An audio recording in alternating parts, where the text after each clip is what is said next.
सभी भैया बहिनी का मेरे YouTube चैनल पर स्वागत है। बच्चों, आज का जो विषय होगा वो है रीजनिंग। रीजनिंग का अर्थ है सोचने की प्रक्रिया, और पहली प्रक्रिया हम लोग चल रहे हैं गणित में यानी मैथ्स में। ये सभी परीक्षाओं के लिए है। तो आइए कुछ जानकारी लें। पहले सर्वप्रथम है प्राकृत संख्याएं या प्राकृतिक संख्याएं, नेचुरल नंबर। जितनी गिनती होती है 1 2 3 4 अनंत तक, इसी को कहते हैं प्राकृत संख्याएं। बच्चों, अगला है पूर्ण संख्याएं, जिसे कहते हैं इंग्लिश में होल नंबर। ये 0 से शुरू होता है और गिनती 1 2 3 4 अनंत। ये दोनों में अंतर क्या है कि ये 1 से, ये 0 से। बच्चों, पूर्णांक का मतलब होता है इंटीजर्स। इसको माइनस और प्लस दोनों में होगा। माइनस इधर बाएं ओर होगा और दाहिने ओर होगा प्लस। बच्चों, अगला जो है भाज्य संख्या। तो आइए देखें भाज्य संख्या क्या है। तो भाज्य संख्या का मतलब होता है वो संख्या जो दो कट जाएगा, जैसे 2 दूना 4, 2 तीन 6, 2 चौका 8, 2 पच्चे 10। कंपोजिट नंबर्स भी कहते हैं। अभाज्य संख्या, इसको कहते हैं प्राइम नंबर्स। ये किसी पहाड़ा में नहीं कटेगा। जैसे अपने पहाड़ा में 2 एकम 2, 3 एकम 3, 5 एकम 5, 7 एकम, और किसी पहाड़ा में नहीं। परिमेय संख्या को कहते हैं रैशनल नंबर। ये हमेशा बटे में होता है, 2/3। अगर कोई अकेली संख्या है तो नीचे होता है 1। 22/7 p/q में इसे व्यक्त किया जा सकता है। अगला है अपरिमेय संख्याएं, इरैशनल नंबर। जैसे बच्चों करणी में 5, करणी 7 प्लस करणी 2 पाई, ये सब अपरिमेय हैं। इनका जोड़, घटाना, गुणान, भाग एक विशेष प्रकार से किया जाता है। बच्चों आइए देखें समांतर श्रेणी। समांतर का मतलब है एक जैसा। बच्चों अगर हम देखेंगे तो 2 और 4 में 2 का अंतर है, 4 और 6 में 2 का अंतर है, 6 और 8 में अंतर 2 का है, तो सब में 2 2 है, तो इसे कहते हैं डिफरेंस 2। पहली संख्या 2 है तो इसे कहते हैं ए। और कुल कितना है? 1 2 3 4 5, तो n बराबर हो जाएगा 5। तो इसका सूत्र होता है Tn बराबर a plus n minus 1 D. इनको हम सवालों में हल करेंगे। बच्चों गुणोत्तर श्रेणी ये जो रहता है पहले स्लो बढ़ती है। जैसे देखेंगे इसमें 2 4 है, तो थोड़ा सा ऊपर कर दें ताकि स्पष्ट हो जाए। इसमें भी 2 4 है, इसमें भी 2 4। अचानक 6 से ये रेस पकड़ लेती 8, यानी 4 के बाद 8, 8 के बाद 16, 16 32। इसे कहते हैं गुणोत्तर। तो इसका कैसे हम लोग जो है अंतर निकालते हैं, तो हम लोग माइनस नहीं भाग देंगे। 4 भागे 2, 4 भागे 2 तो 2, 8 भागे 4 2, 16 भागे 8 2, 32 भागे 16 2। तो ये जो रहता है आर बराबर 2, ए बराबर प्रथम संख्या है 2, और बच्चों एन बराबर गिन लेंगे 1 2 3 4 5, लिखेंगे 5। तो सूत्र क्या होता है? जी एन, ये होता है ए आर एन माइनस 1। इसको जीपी का मतलब है ज्योमेट्रिकल प्रोग्रेशन, एपी का मतलब होता है अरिथमेटिक प्रोग्रेशन। ये बहुत स्लो चलती है, ये बहुत तेज़ी में चलती है। अब हम लोग कैसे इन सवालों को हल करें, तो कुछ जानकारी होना बहुत ज़रूरी है। हमें पहले सवाल में संख्याओं के बारे में जानना होगा। क्या उसमें सम है, क्या विषम है, क्या वर्ग है, क्या घन है, धन नहीं घन है, प्लस माइनस गुणा, क्या भाज्य है। तो बच्चों आइए शुरुआत करें। पहला प्रश्न अगर देखेंगे तो 1 है, 9 है, 25 है, 49 है, और ये 121 है। बीच की संख्या गायब है। तो प्रथम काम देखना है कि संख्या किस प्रकार की। 9 ये 3 का आपका वर्ग है, ये 5 का वर्ग है, 49 का मतलब है ये 7 का वर्ग है, 121 मतलब ये 11 का वर्ग है, और एक बच्चों 1 का वर्ग है। तो ये 1 3, ये 5, ये 7, ये 11, ये सब विषम संख्या है। तो 7 और 11 के बीच में जो विषम संख्या होती है वो हमें क्या करना है, खोजना है, और वो है 9। तो 9 का अगर हम लोग वर्क करेंगे तो ये आ जाता है 81। इस तरह से सम विषम में हम लोग खो सकते हैं।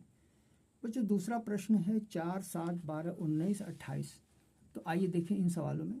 तो इनमें तो वर्ग है लेकिन आगे वर्ग ही नहीं है, तो हम लोग इसका अंतर निकाल दें। तो 4 और 7 का अंतर है 3। 3 के बाद जो है 7 5 12। 12 में क्या जोड़ें कि 19 आ जाए 7। 19 में क्या जोड़ें कि 8 आ जाए, तो जोड़ेंगे 9। ठीक से देखेंगे तो ये 3, ये 5, ये 7, ये 9 सब जो है विषम संख्या है। तो अगली 9 के बाद जो विषम संख्या होगी 11। तो 11 में 28 को जोड़िए, ये हो जाएगा 39। बच्चों अगला काफ़ी बड़ी संख्या, फिर छोटी, फिर थोड़ी छोटी। इसको कहते हैं अवरोही क्रम, डिसेंडिंग ऑर्डर। यहाँ की संख्या गायब है, यहाँ हम लोग कॉमा लगा दें। तो घन नहीं है, वर्ग नहीं है, तो जोड़ घटाना का प्रयोग करें। तो ये बड़ा है तो क्यों ना घटा दें। 125 में से 80 जाएगा, आपका बचेगा 45। 80 में से 45 और 45 में से 20, ऐसा करें। 80 में से 45 जाएगा 35, 45 में से 20 जाएगा 25। अब 20 में क्या घटाएं कि अगली संख्या आ जाए। तो ज़रा ध्यान से देखिए, 45 के बाद 35, 10 का अंतर, 35 के बाद 25, 10 का अंतर। अब 25 में 10 कम कर देंगे तो ये हो जाएगा 15। तो 20 में से 15 कम कर देंगे 5। अगला प्रश्न है भिन्न वाला है, 1/2, 3/4, 5/8, 7/16 के बाद अगली बात क्या है। तो ऐसे सवालों में पहले अंश को देख लिया जाए। 1, 3, 5, 7 ये सब संख्या विषम संख्या है। तो अगला विषम संख्या लिखना होगा। तो 1 के बाद 3, 3 के बाद 5, 5 के बाद 7, 7 के बाद 8 नहीं लेना है, 9। बच्चों अब नीचे का देखेंगे ध्यान से, तो 1/2, 4 का मतलब है 2 घाते 2, 5/8 2 घाते 3, 7 घाते 2 घाते 4। तो सब में 2 का वर्ग है, घन है, फिर 4 है, फिर हम लोग लिखेंगे 9/2 घाते 5। तो बच्चों 2 घाते 5, तो अगर 2 घाते 5 है तो नीचे हम लोग लिखेंगे 32। तो ऊपर सब विषम संख्या है और नीचे 2 का वर्ग है। चलें अगले प्रश्न में। बच्चों ये 11 है, ये 13 है, कहीं विषम सम है नहीं। तो विषम सम है नहीं, तो जैसे सम जैसे विषम जैसे लग रहा है, लेकिन है नहीं ये, क्योंकि 11 जो है, हम लोग 11 में क्या जोड़ें कि 13 आ जाए, 2 जोड़ना है। 13 में क्या जोड़ें कि 17 आ जाए, तो हम लोग लगता है 4, 5, 6, 7, हाँ। फिर 7 में क्या जोड़ें, 17 में क्या जोड़ें कि 19 आ जाए, 2।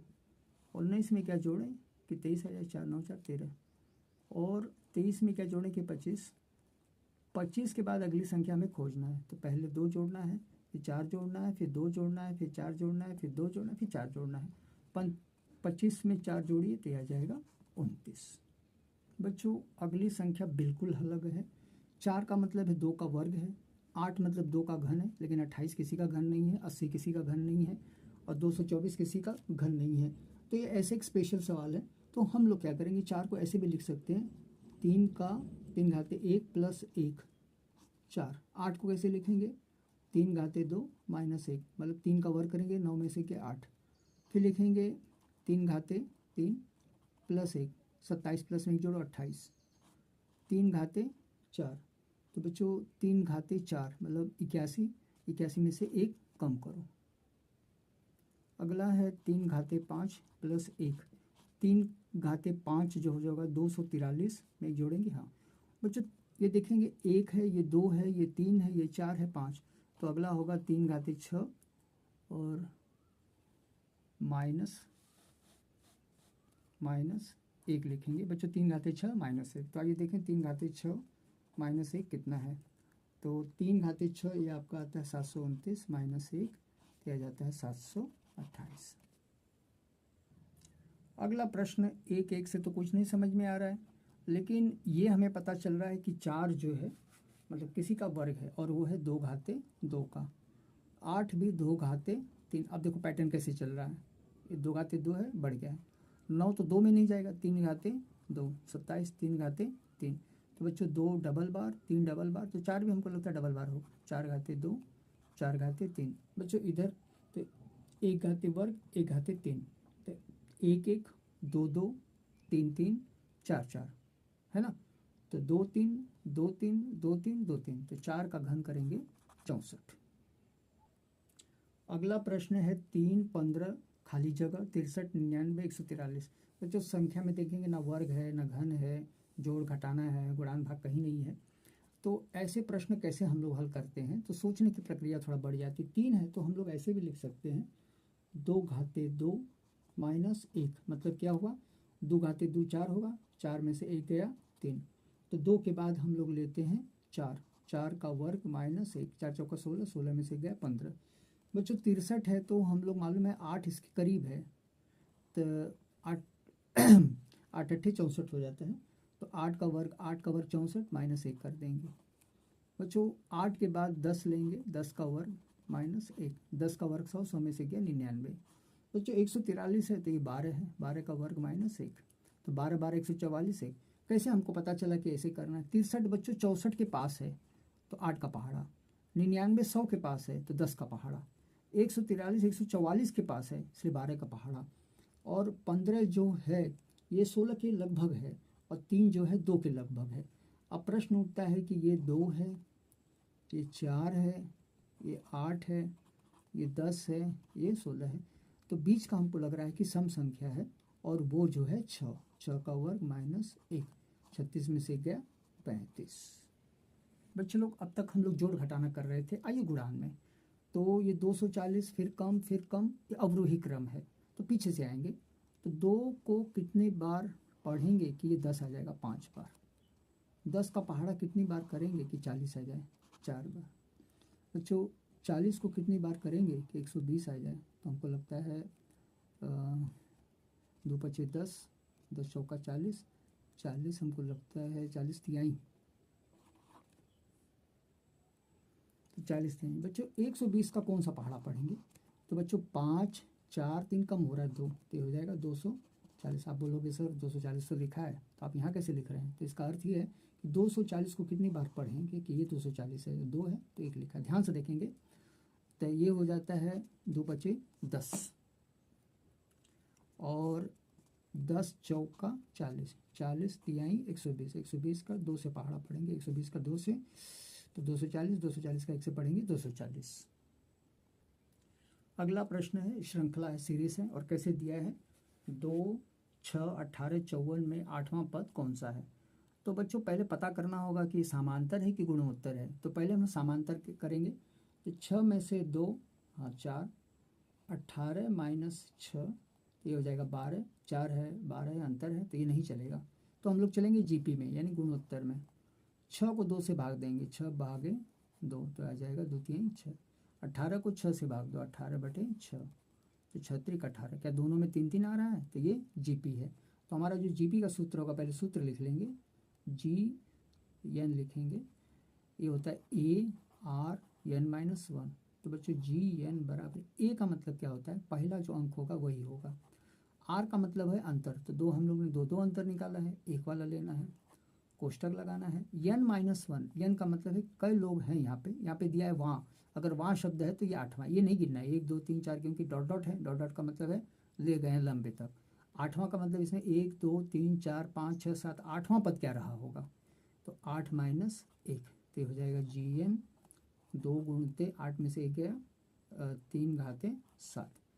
तो बच्चों जी एन 2 गुणते 3 घाते 7, तो ये आ जाता है 2187। गुणान कर देंगे तो ये आ जाएगा 4 3 7 4, ये आपका उत्तर है। बच्चों वो तो गुणोत्तर था, तो ये जो है समांतरी रहेगा। तो ए पी लिखेंगे, देखेंगे 9 में से 3 6, अब 15 में से 9 भी 6 है, तो ये समांतर है। तो सूत्रवा है T n a plus n minus 1। इसे याद करना होगा या प्रैक्टिस करेंगे तो आ जाएगा। ए का मतलब क्या होता है? पहला, तो लिखेंगे 3। बच्चों एन का मतलब है, जरा ध्यान दो, 1 2 3 नहीं गिनना, क्योंकि डॉट डॉट का मतलब है 21 तक जा रहा है।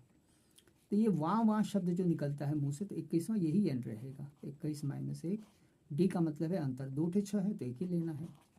तो 3 प्लस 21 में से 1 कम करो 20 गुणते 6, तो ये आ जाता है 3 प्लस 20 का 120, तो आ जाता है 123। तो बच्चों 11 सवाल हम लोग ने किया है। तो मुझे आशा ही नहीं विश्वास है कि आपको वीडियो ज़रूर पसंद आया होगा। बच्चों लाइक करिए और सब्सक्राइब जरूर करिए बच्चे लोग। धन्यवाद।